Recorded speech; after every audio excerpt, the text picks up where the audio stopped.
পুজো কাটলো কিছুদিন আগে। শুভ বিজয়া জানাচ্ছি সকলকে আমার প্রণাম এবং ভালোবাসা। এরপরেই আমাদের চলচ্চিত্র উৎসব, সেটাও আর এক উৎসব, যেটা দাদা একটু আগে বললেন যে আমরা সবাই মুখিয়ে থাকি এই উৎসবের জন্য, কারণ এত ভালো ভালো সিনেমা আমরা দেখতে পারি।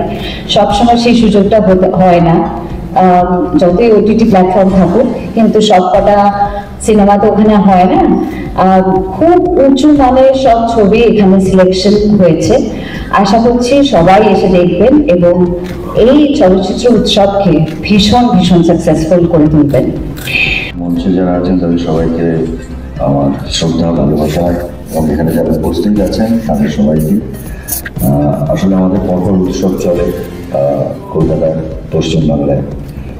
দুর্গাপুজো দিয়ে শুরু হয়, তারপরে কালী পুজো, তারপর জগদ্ধাত্রী পুজো, তারপরে আমরা কিন্তু সারা কলকাতার মানুষ, আমি বলবো সারা পশ্চিমবাংলার সিনেমা যারা ভালোবাসেন তারা আমাদের এই উৎসবটার জন্য অপেক্ষা করেন। কারণ আমি এটা ৩১তম আমাদের কলকাতা ফিল্ম ফেস্টিভ্যাল, কিন্তু আমি ৩০ বছর ধরেই এই ফেস্টিভ্যালটার সঙ্গে জড়িয়ে। কারণ আমরা ছোটবেলায় এখানে এসে তখন এত ডিভিডি সিনেমা, এত ওটিটি প্ল্যাটফর্ম, এত অ্যাভেলেবিলিটি ছিল না সারা বিশ্বের ভালো ভালো ছবি দেখা।